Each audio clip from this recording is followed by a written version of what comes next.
Everyone warned me about Mrs. Shalom Knight before I ever stepped into her department. She's beautiful but dangerous. She thinks everyone is beneath her. She hates smart people. I thought they were exaggerating. I was wrong. From my first week, she made sure I understood my place. She would send me on errands that didn't match my role, printing personal documents, carrying her handbag to her car, even picking up her lunch while she sat in her glass office scrolling on her phone. But the real problem wasn't the errands. It was the way she looked at me. Her eyes always scanned me like I was a threat she couldn't understand. I was polite, quiet, hardworking, so why did this woman hate me so much? In departmental meetings, she'd ask for contributions, and the moment I opened my mouth, she pounced. You're always trying to prove you know better. Why are you so intelligent for my liking? I was going to suggest that. Stop trying to overshadow others. Everyone would turn and stare at me, and I'd sit there feeling small, but angry. Still, I stayed. I needed the job. I pressed forward. Then I took a week of approved leave to care for my sick mother. I returned with my ID card hanging around my neck and hope in my chest. Until HR called me aside. You've been transferred, they said, to one of our subsidiary offices. A cold shiver ran through me. Which branch? The woman whispered it like she was afraid I'd faint. The one shutting down next month. My heart dropped to the floor. I marched straight to Mrs. Knight's office. But the smile she gave me, that smile told me everything. And her next sentence nearly destroyed me. If you don't want the job, Cynthia, resign. But I had no idea this transfer was the beginning of destiny catching up with both of us. I stood in front of her, stunned. Mrs. Knight, the branch you transferred me to is shutting down. Why would I go there? She didn't even look up from her laptop. You're free to resign if you feel too important for the assignment. Important, I whispered. I've done everything you ever asked. She glanced at me finally, cold, calculating, amused. And that's exactly why you should obey instructions without questions. It felt like a slap. She wanted me gone. Not disciplined, not corrected. Gone. I swallowed the lump in my throat. Is this personal? She laughed softly. Don't flatter yourself. I walked out before she could see the tears threatening my eyes. In the hallway, my colleagues avoided my face. No one wanted to be seen talking to the condemned employee. When I got home that night, I cried. How do you fight a boss determined to erase you? How do you win against someone who signs your paycheck? My mother listened quietly, then held my hand. Sometimes, she said, God relocates you by force. People think they're punishing you, but they're pushing you. I didn't believe it, not that night. But she insisted. Go to that office. You don't know what's waiting for you. The next morning, I dressed in my best blouse and black pants, packed my bag, and headed to the forgotten branch. The parking lot was quiet. The building looked abandoned, dust on the windows, paint peeling slightly, a silence that felt like warning. I pushed the door open and froze. A man stood inside, tall, composed, and looking straight at me, as if he had been waiting. You must be Cynthia, he said with a slow smile. I've heard a lot about you. My heartbeat stumbled. Who was he? And why did he know my name? And that was the moment everything shifted. The man extended his hand. I'm Daniel Cole, he said, the new owner of this branch. New owner. The branch HR said was shutting down. My confusion must have shown because he chuckled softly. You look like someone expecting to meet cobwebs, not a person. What's happening here? I asked. He gestured for me to follow. Walk with me. We moved through the dusty reception area. The place looked abandoned, yes, but there were boxes, files, a laptop, and renovation tools on the floor. This branch isn't closing, he said. It's being rebuilt. I blinked, but HR said. That was before I purchased it, he interrupted calmly, and before Mrs. Knight made the decision to send you here. He turned to me, his expression unreadable. I assume she didn't explain anything. She told me to resign if I didn't want the transfer. His jaw tightened. Interesting. We reached the former manager's office. Daniel leaned against the desk. Cynthia, I've been monitoring your work for months. Your performance reports, your creativity, your commitment. That woman tried to bury you. My breath hitched. What? Yes, she blocked your promotions, rejected your recommendations, took credit for some of your work too. My chest burned. I knew she hated me, but to this extent. Daniel continued. When I took over this place, I asked for one person who could rebuild it with me. HR gave me names. I refused them. His eyes locked on mine. I asked for you specifically. My legs almost gave out. Then he added, with a slow, knowing smile. And Mrs. Knight delivered you straight to my door. A chill ran through me. Because I couldn't tell if destiny was opening a door, or if I had walked into something far bigger than I realized. And Daniel hadn't even told me the real reason he chose me. Daniel motioned for me to sit, but my mind was spinning too fast to move. Why would she do all that? He folded his arms, his tone measured. You have something she hates, something she cannot control. What is that? I asked. He leaned in slightly. Influence. I blinked. Influence, I don't even talk much. That's exactly why, he said. Quiet people with competence are dangerous to insecure leaders. My stomach twisted. Everything made sense now. Every insult. Every time she shut me down in meetings. Every sarcastic reminder that I was too intelligent. Every task designed to humiliate me. Daniel stood and paced. I've worked with many executives like her. They fear anyone who exposes their incompetence simply by existing. I swallowed the lump in my throat. So she sent me here to bury me. He stopped packing and looked at me again. Yes, but instead she pushed you into your breakthrough. I didn't know what to say. He handed me a file. Open it. Inside were documents with my name on them. Training projects I created. Client feedback praising my work. Emails I wrote, with her name replacing mine. Approval stamps she never forwarded. Recommendations she blocked. My chest tightened painfully. She stole my work, I whispered. Daniel nodded. And that's not the worst. He reached into another drawer. Pulled out a second file. Slid it across the table. This, he said quietly, is what she didn't want anyone to discover. I opened it, and my whole body froze. My hands began to shake. Because inside that file was something that changed everything I thought I knew about my job, my boss, and what she was really hiding. And Daniel wasn't done revealing the truth. My eyes scanned the pages, at first slowly, then faster, my breath catching with each line.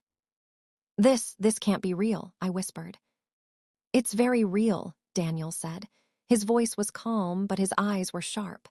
And it's the reason Mrs. Knight feared you. The file contained evidence of financial manipulation, ghost payments, and missing products, all linked to her department. My department. She used your unit as a cover, Daniel explained. Any error she made, she blamed on you.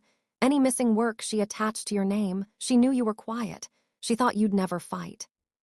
I felt sick. She hadn't just been mean.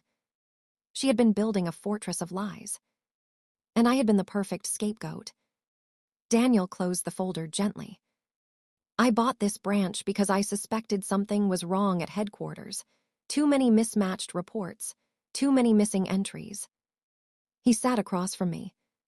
When your name appeared repeatedly on flagged files, even though your performance was excellent, I knew something wasn't right. I looked down at the documents again. Why show this to me? Daniel leaned back, his expression unreadable.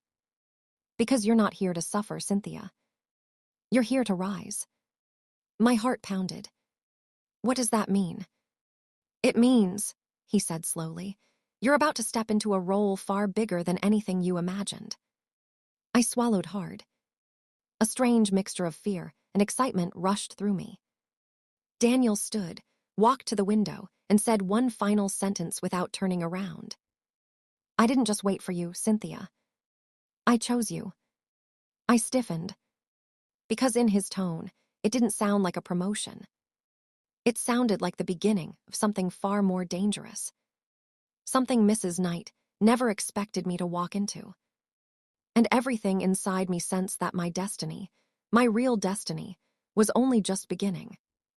When I entered the dying branch the next morning, the stairs burned hotter than a spotlight. Some employees whispered. One guy kept glancing at me like I came to shut the place down personally. A slim lady wearing glasses finally approached me. You're Cynthia, right? The transfer. I forced a smile. Yes, I'll be working here now. Her lips parted slightly, almost pity. Wow, you must have offended someone big. Her words hit me harder than she intended. If only you knew. The reception area smelled like old furniture and fatting paint. Desks were half empty, computers outdated, files stacked up like abandoned hopes. The HR assistant walked me to my temporary desk. It wobbled. The chair squeaked. God, from a modern corporate office to this. Sincerely, part of me wanted to cry. But instead, I whispered to myself. Maybe there's a reason. Destiny, right? Let's see.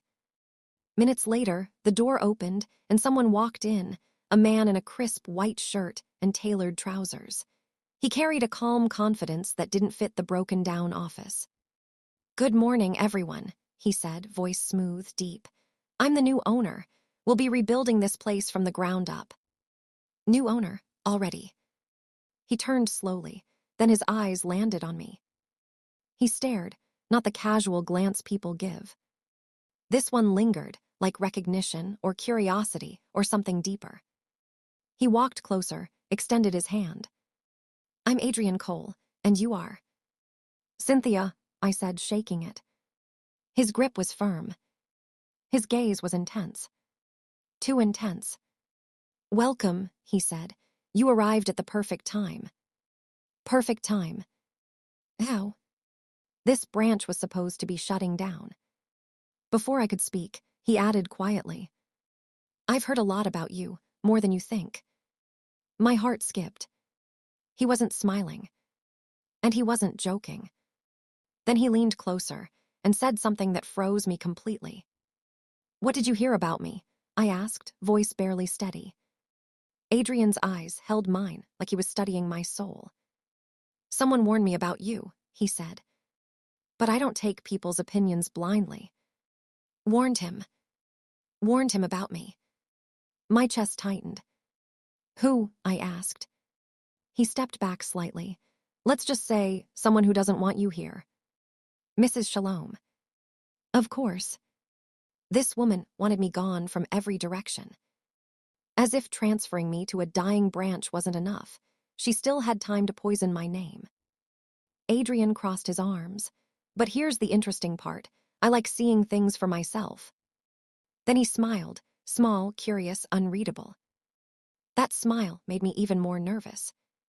He walked me through the branch, observing how I analyzed the workspace, how I asked questions about the structure, how I pointed out potential improvements. Sharp eyes, he commented. No wonder she feels threatened. See? My heart thumped. Who exactly feels threatened? I pushed. He raised a brow. You already know. I did. And the realization burned. As the day went on, Adrian kept watching me, not in a creepy way, but like someone evaluating a hidden asset. During lunch break, he sat across from me in the cafeteria. I'll be honest with you, Cynthia, he said. This place has potential, and I sense that you didn't come here by accident. I swallowed. He leaned forward. Tell me, why were you really transferred? I froze. Because how could I explain that I had a boss who hated me for existing? Before I could answer, his phone rang. He excused himself, stepping outside. But as he left, he didn't notice he dropped a small folder. I picked it up. My blood ran cold. Inside was my file. My performance reviews. My suggestions. My HR reports. Everything. And written in red pen on the first page, in handwriting I recognized too well, were the words: "Do not promote, do not retain, problematic." Mrs. Shalom's handwriting. I felt a bitter taste at the back of my throat. But then something else slipped out of the folder, a sealed note addressed to Adrian. I opened it. My jaw dropped. I couldn't believe who wrote the letter, or what it said about me. My hands trembled as I unfolded the letter. It wasn't from HR. It wasn't from corporate. It was from Mrs. Shalom herself. And it read, "Adrian, be very careful with this one. She has a strong personality, thinks she's smarter than everyone else, and is capable of influencing staff in dangerous ways. Trust me, I've managed her for years. Do not give her any authority." My vision blurred with anger. So she didn't just transfer me. She poisoned the only opportunity I had left. I sat there staring at the letter, my chest rising and falling hard. A shadow fell across my table. I looked up. Adrian was standing there, arms folded, watching my expression carefully. "You read it," he said calmly. I stood up. Why would she write this? Why would she warn you about me? He studied me. People only warn others when they're afraid. I blinked. What exactly is she afraid of? He took the letter, waved it lightly. "This, your confidence, your mind, your potential. Some bosses want loyalty, but she wants submission." He wasn't wrong. He continued, "Tell me the truth now. What really happened between you and Mrs. Knight?" I took a deep breath and told him everything. The humiliating errands, the public embarrassments, the sarcastic comments during department meetings, how she constantly belittled my ideas, and finally, how she forced the transfer knowing the branch was closing. When I finished, Adrian sighed. "You were targeted." I nodded. "I know." "But," he added, leaning closer, "the story doesn't end here, and she doesn't know what she has just started." Before I could ask what he meant, he gestured for me to follow him. We walked to an empty office room. He closed the door. Then he looked at me and said, "Cynthia, how do you feel about taking a role that would put you higher than the person who tried to destroy you?" My breath caught in my throat. "What role?" I whispered. Adrian smiled slowly and said something that made my knees weaken. Adrian's words echoed in my ears. "I want you to lead this branch." I blinked repeatedly, thinking I misheard him. "Lead? As in manage it?" He nodded casually, as if he wasn't dropping a bomb on my entire life. "But why me?" I asked. "Because I've watched you for one day," he said, "and I've seen more intelligence and initiative from you than what most people show in months." I was too stunned to speak. He continued, "I bought this branch because I believe it can become something great, but I need a leader who isn't afraid to think differently." His eyes softened. "And your former boss made a mistake. She showed me exactly who she fears most." My heart pounded in my chest. "Adrian, I don't know what to say." "Say yes," he replied. "Say you're ready." 1,000 emotions rushed through me: relief, validation, shock, fear, pride. But before I could answer, something loud echoed through the hallway. A door slammed. Then someone shouted, "Where is she? Where is Cynthia?" Adrian and I exchanged a confused glance. The office door swung open, and the receptionist rushed in. "Sir, we didn't know she was coming. She just barged in." "Who?" Adrian asked sharply. The receptionist swallowed. "Mrs. Knight." My stomach dropped. She stormed inside, her heels hitting the floor like gunshots. Her eyes locked on me. And she hissed, "So this is where you're hiding. But I see you're already starting your nonsense." Before I could respond, Adrian stepped forward, protective, firm. "Mrs. Knight," he said, "if you have something to say, you say it to me, not her. She sneered. Oh, trust me, Mr. Cole, you're making the biggest mistake of your life with this girl. Then she turned to me, her voice sharp, full of venom. Cynthia, pack your things, you're fired. And the look Adrian gave her at that moment. That was the beginning of a storm she never expected. Fired, Adrian repeated slowly, like the word was foreign. Mrs. Shalom folded her arms with a satisfied smirk. Yes, fired, I'm still her superior. I signed her transfer. I manage her performance. She answers to me. Adrian stepped in front of me. Not anymore. Her smile faded. What? He pulled a document from his folder and handed it to her. I'm the new owner of this branch and all its operations. That includes staffing decisions. That's impossible, she snapped. He shrugged. Check the date, it took effect yesterday. She scanned the document, her eyes widening. I had never seen her look so unsettled. You can't do this, she whispered. Oh, but I can, Adrian replied, and I just did. She glared at me like she wanted to tear me apart. This girl is trouble. I'm trying to protect your company. Adrian raised a brow. By lying about her, by sabotaging her file, by sending her to a dying branch. Her face drained of color. He continued, voice calm but sharp enough to wound. I know exactly what you've been doing, and now I'm watching you very closely. Mrs. Shalom swallowed hard. This isn't over, she muttered. She stormed out, her heels stabbing the ground in rage. When the door shut, silence filled the room. My pulse raced. My hands trembled. I didn't even know if I should breathe. Adrian turned to me. You're not fired, he said firmly.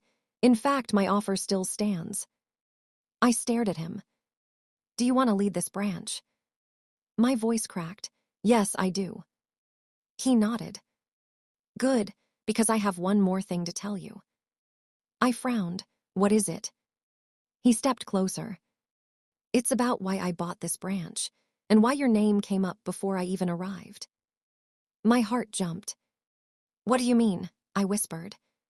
He exhaled slowly, like he was about to reveal something huge. And then he said it. Mr. Donovan handed me the report Mrs. Knight sent to HR, a false performance indictment, crafted to bury me. The words blurred for a second, but the anger sharpened my vision again. He leaned closer. Cynthia, this wasn't incompetence. This was malice. Before I could respond, his phone rang. He hesitated, then answered. Send her in, he said calmly. Sir. I turned slowly as footsteps echoed in the hallway. A woman stepped inside, not Mrs. Knight, but someone I recognized from headquarters.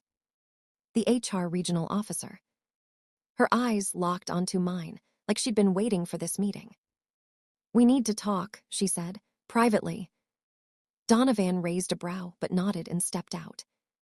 The HR officer shut the door behind him. Her expression was stone. Cynthia, I've been reviewing your file. My heart pounded. And I think you should know, she continued. Mrs. Knight didn't only transfer you. She slid another paper toward me. She recommended your eventual termination. My throat tightened. And she gave a reason, the officer said gravely. I braced myself. She said you were becoming a threat. Everything inside me froze. The HR officer sat down as if she'd come to deliver a confession. You need to understand something, she said, lowering her voice. Mrs. Knight has been under investigation for months. My breath caught. For what? She clasped her hands. Unethical leadership, abuse of power, targeting junior staff. My chest rose and fell dramatically. She knows we're onto her, HR continued. And you were the last straw. Me? Yes, because your work keeps exposing her incompetence.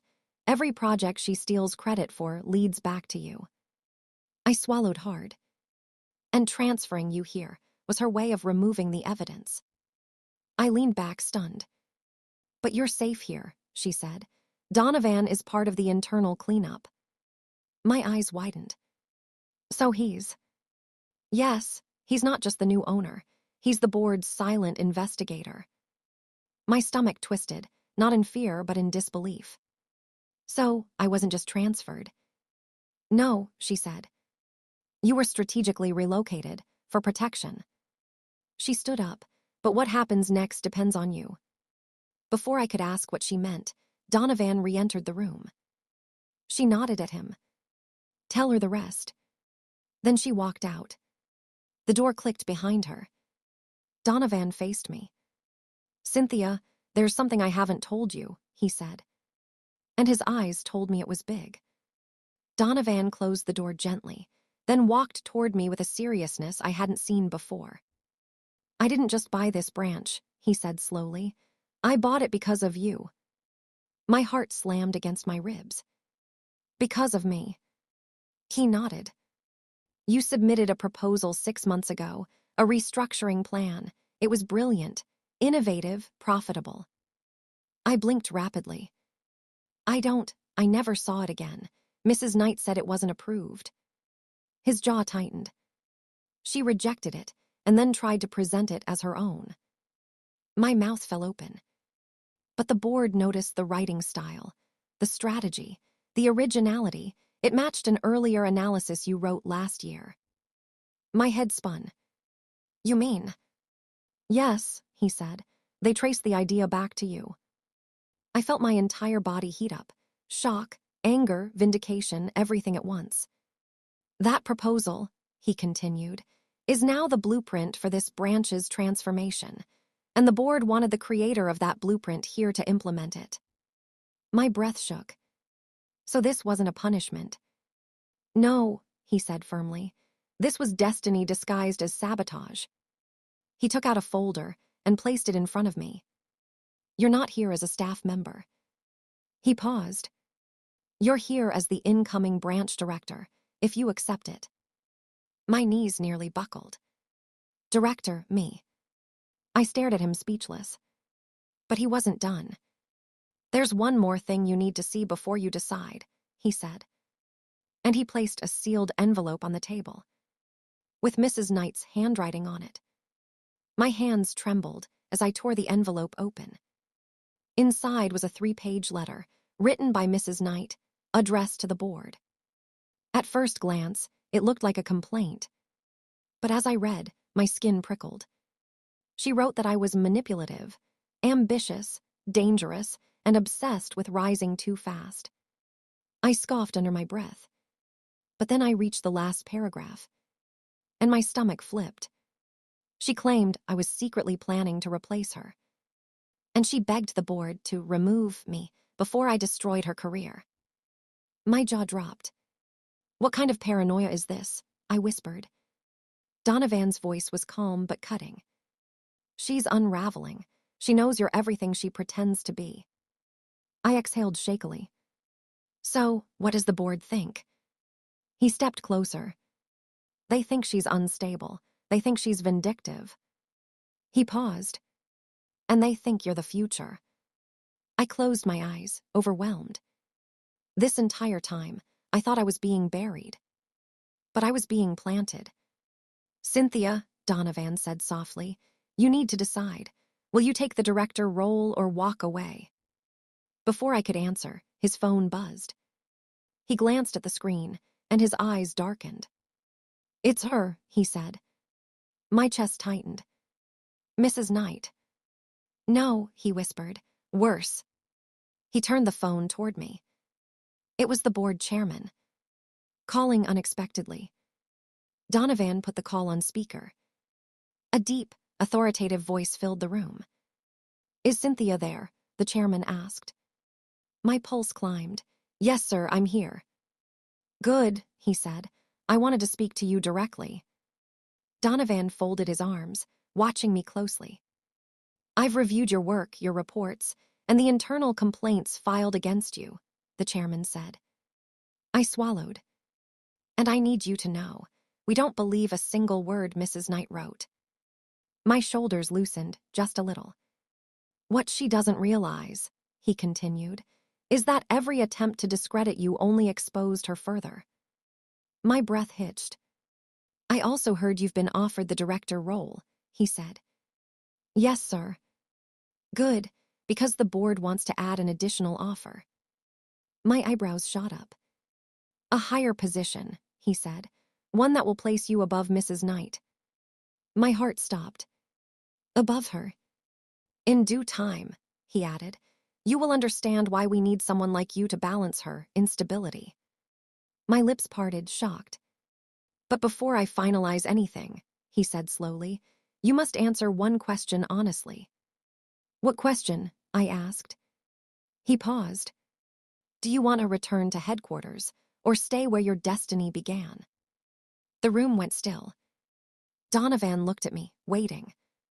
My heart pounded. Both paths had consequences. Both paths had power.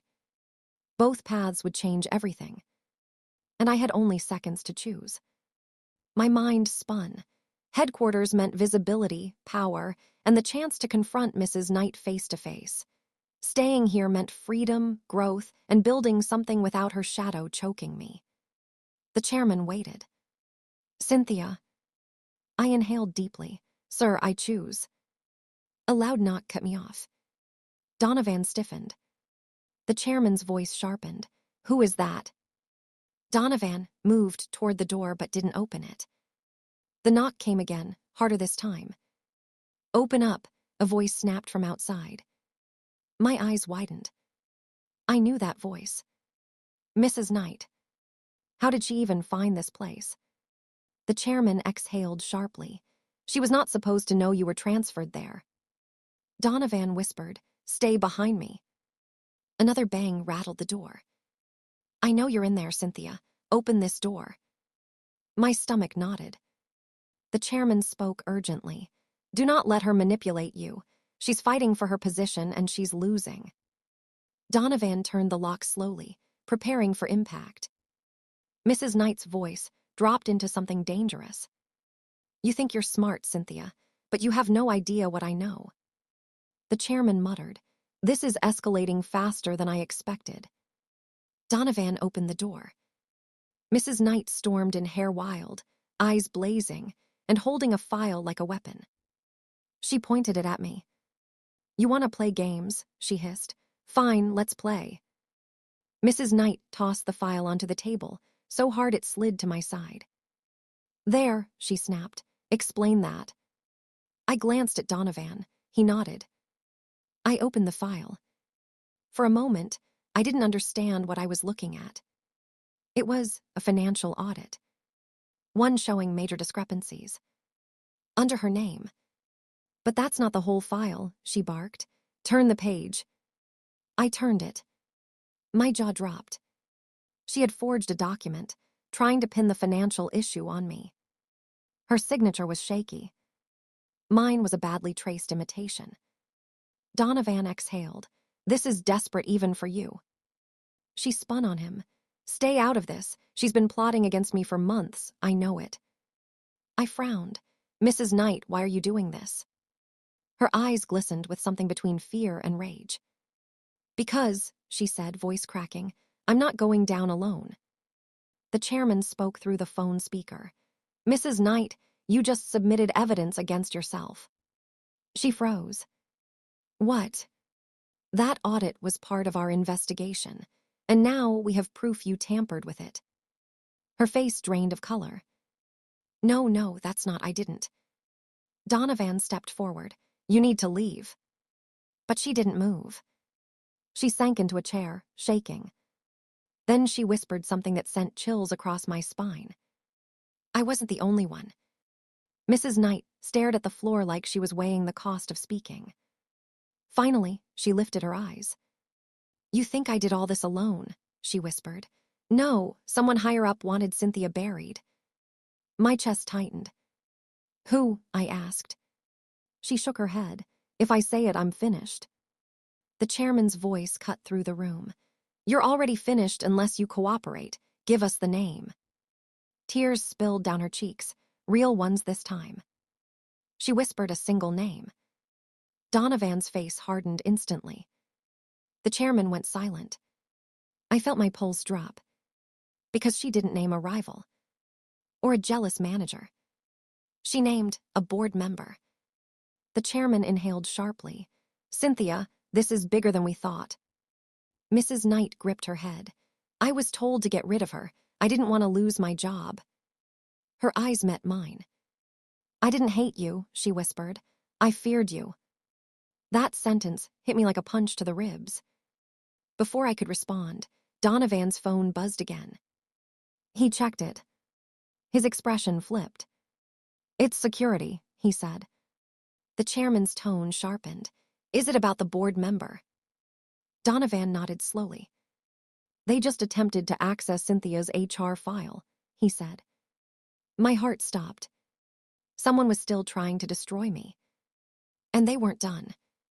Donovan tapped the screen to open a message from security. They caught him requesting restricted documents, he said, trying to pull every complaint, every rumor, anything to justify firing Cynthia retroactively. My breath tightened. Mrs. Knight wiped her eyes. He told me Cynthia was a threat to the company image. He convinced me she was planning to expose us all. I stared at her. Expose what? She looked away, which told me everything. She was protecting someone. Mrs. Knight, the chairman said firmly, you will forward every message, every email, every call log between you and the board member. Now. She nodded weakly and pulled out her phone. As she typed, Donovan handed me a tablet. Look, he said. A security feed popped up, showing the board member packing in headquarters, shouting at someone on the phone. Why hasn't she been terminated yet? My stomach twisted. This wasn't professional. This was personal. The chairman sighed heavily. Cynthia, I need to ask you something difficult. I turned to the phone. Yes, sir. Do you remember any situation that could have made this board member see you as a threat? I thought back, meeting rooms, presentations, leadership discussions. And then it hit me. A memory I'd pushed aside. A meeting 6 months ago, where I unknowingly contradicted him in front of the entire board, with facts that proved he was wrong. I swallowed. Oh God, I whispered. He's been targeting me since then. Donovan leaned closer. Then it's time to confront him. I froze. You mean now? Yes, the chairman said. We're putting you on a secure line with him. My pulse thundered. The chairman clicked something on his end. A second voice joined the call, deep, irritated, unaware of what was happening. What is this? The board member barked. The chairman's tone was icy. We need to discuss your involvement in the Cynthia Osai case. Silence. Then, I have no idea what you're talking about. Donovan glanced at me and mouthed. Let him talk. The chairman continued. You ordered her transfer, coached Shalom Knight on how to discredit her, and attempted to access restricted HR files today. The board member let out a sharp laugh. You have no proof.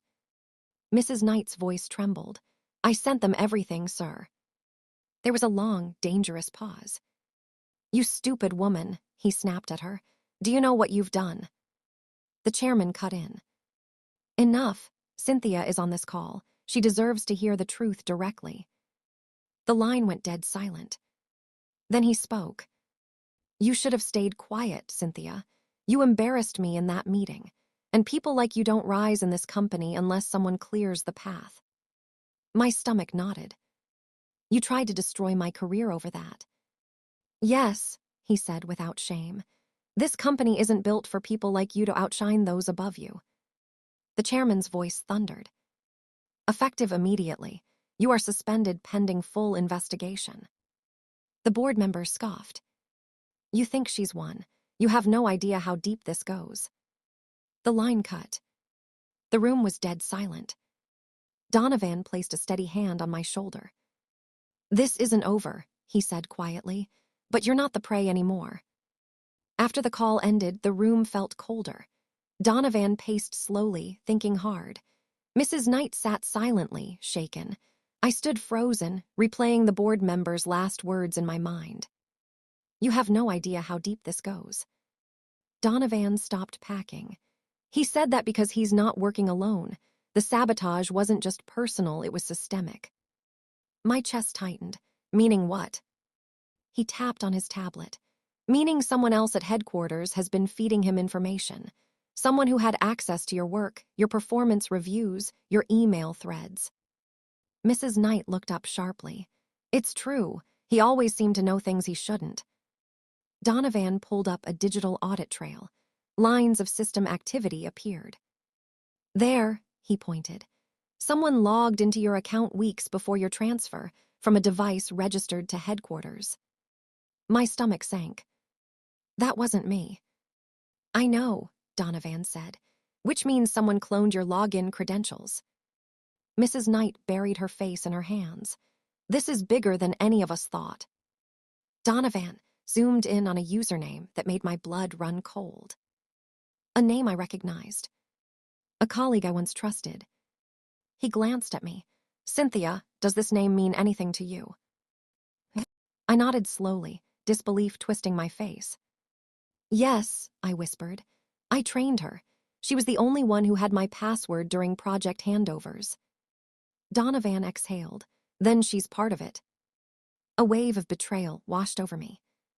But before I could process it, Donovan's tablet buzzed with an urgent alert. He checked it, and his face tightened in alarm. What now? I asked, heartbeat racing. He looked at me. Your clone login was just used. Again. Donovan tapped rapidly on his tablet as the alert continued flashing. They're trying to access your performance archive, he said. The same folder the board member used to manipulate HR. Can we stop it? I asked. We can trace it, he said, but stopping it is harder. Mrs. Knight stood, voice trembling. Let me help. I know her patterns, the girl you trained. She worked under me before Cynthia joined my unit. I raised a brow, surprised she was cooperating. Donovan nodded. Fine, look at this. He projected the access logs onto the wall. Mrs. Knight stepped forward, eyes scanning. There, that pattern. She always did that when she was covering her tracks. You're sure? Donovan asked. Positive. He tapped a command. The logs shifted, revealing a hidden folder. My breath caught. It wasn't just my performance records. It was a folder titled Cynthia, Risk File Confidential. I felt ice crawl over my skin. Why would there be a file like that? I whispered. Donovan opened it. Inside were fabricated complaints, altered emails, and entire project histories rewritten to make it look like I was incompetent. Each falsified document was signed digitally. By the colleague I once trusted. My hands shook in anger. She did all this. Before Donovan could answer, another notification popped up. New access request, he said. He opened it, and we all froze. Because this time, the system showed a live camera feed. A woman sitting at a headquarters computer, accessing my stolen profile. Eyes cold. Expression determined. My former colleague. But she wasn't alone. Standing behind her was the suspended board member, staring directly into the camera, as if he knew we were watching. And then he said, clear as day, she's not walking out of this company with her future intact. Donovan locked the feed and activated an emergency protocol. Cynthia, sit, he said. We're entering containment mode. My pulse was running wild. Containment for what? For a corporate takedown, he answered. They're building a final case to erase your credibility permanently. Mrs. Knight swallowed hard. I knew he was dangerous, but not like this.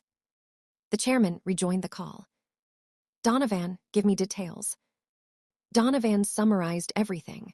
The rogue access, the falsified files, the colleagues' involvement, and the live camera feed. The chairman let out a slow, disappointed breath. I feared this. He's not just trying to fire Cynthia, he's trying to protect himself. From what? I asked. A heavy silence. Then, from exposure. He's been mismanaging board funds for years. Your proposal, the restructuring plan, revealed financial leaks he couldn't explain. If it got implemented, the discrepancies would be traced back to him. My stomach dropped. So I was never the target, I whispered. My work was. Yes, the chairman said, and he needed to destroy you before your ideas exposed him. Donovan stepped closer to me, which means.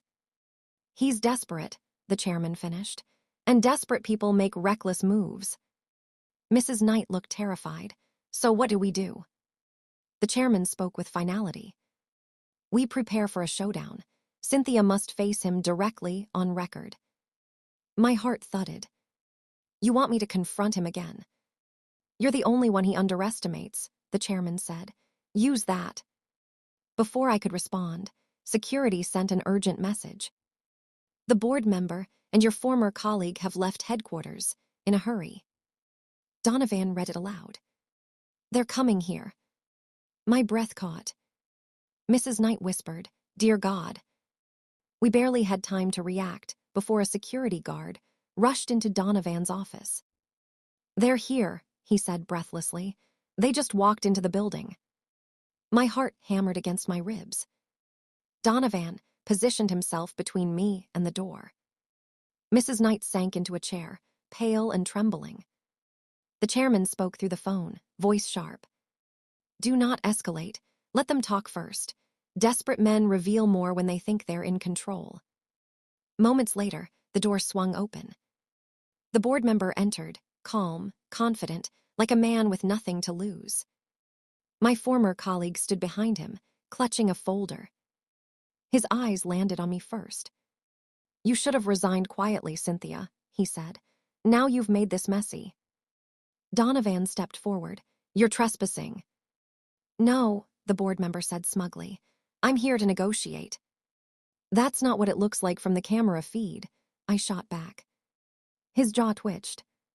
Whatever you think you saw, you misunderstood. But the lie was too thin, too easy. My former colleague leaned forward, voice shaky. Maybe we should tell them. He cut her off with a glare so cold, she instantly stopped talking.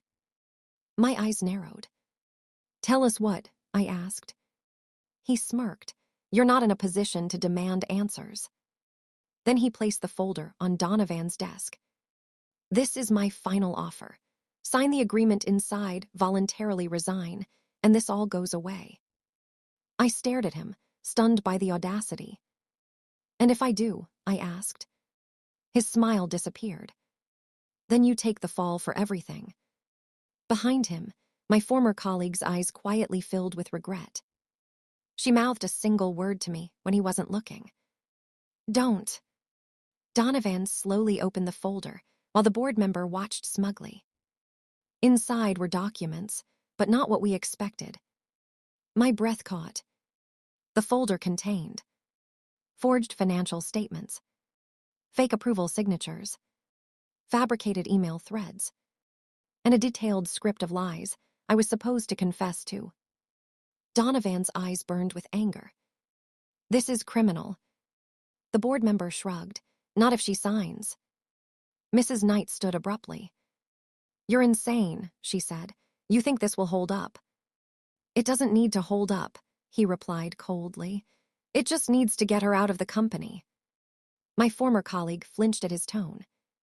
I looked at her, really looked. Her hands were shaking. Her eyes were full of guilt. And then she broke. I can't do this, she whispered.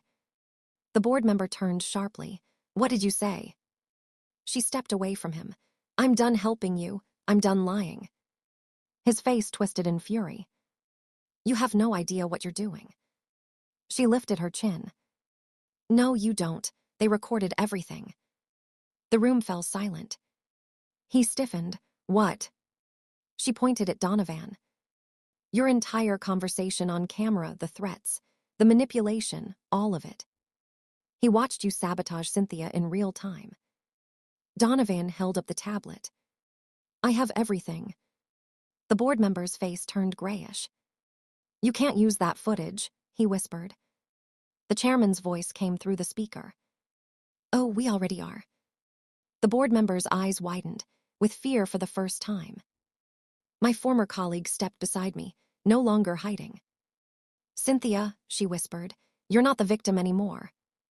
The board member's confidence evaporated the moment he realized the chairman had heard everything. His voice cracked slightly as he spoke. You don't understand. This is political. I had no choice." Donovan crossed his arms. "You always had a choice. You just chose corruption." My former colleague stepped further away from him, relief and fear fighting on her face. "I'm ready to give a statement," she said quietly. "Everything I did, everything he made me do." The board member snapped. "Don't be foolish. You're implicated too." She lifted her chin, and the only way out is telling the truth. He lunged toward her, but Donovan intercepted him so fast the man stumbled backward. "Touch her," Donovan warned, "and you'll be escorted out in handcuffs." The chairman's voice came through the speaker, calm but lethal. "Cynthia, are you ready?" I took a breath, steady, controlled. "Yes, I am." The board member laughed weakly, like a man trying to convince himself he still had power. "You think this changes anything. You're just a mid-level staff. You don't matter." I looked him straight in the eyes. "Today, I do." His mask cracked completely. 10 minutes later, the board met via emergency session. The chairman demanded the board member remain in the room during the call so his reactions could be observed. The screen lit up with the faces of 10 directors. The chairman spoke first. "We have evidence of document tampering, credential theft, employee manipulation, and misuse of internal systems." Gasps echoed across the call. The board member tried interrupting, but the chairman silenced him. "Play the footage, Donovan." The video showed him threatening me, him instructing my colleague to alter files, him smirking into the camera as he tried to access my profile. His final threat: "She's not walking out of this company with her future intact." When the footage ended, the boardroom was dead silent. One director leaned forward. "Is this real?"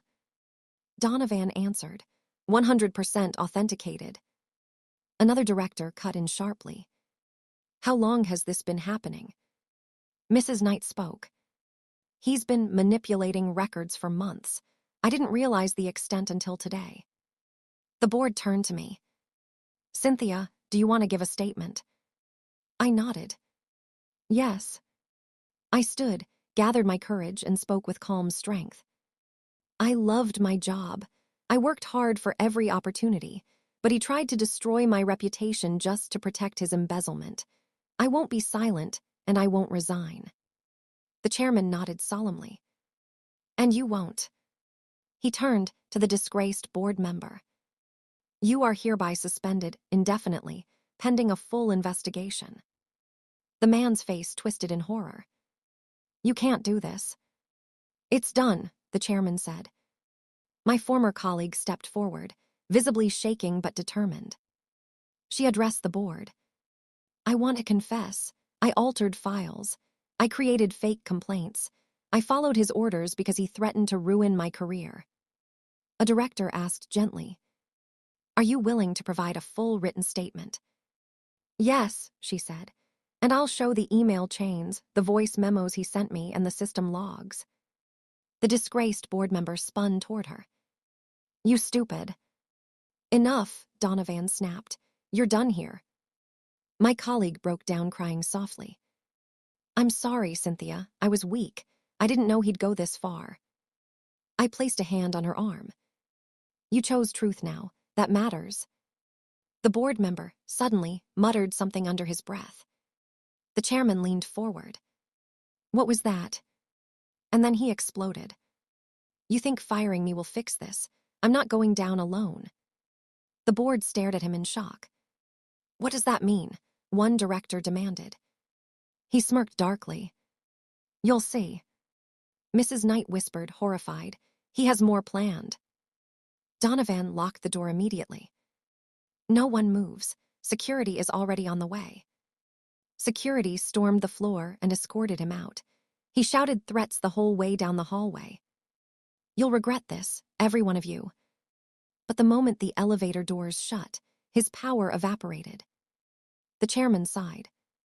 He's finished. Donovan took control.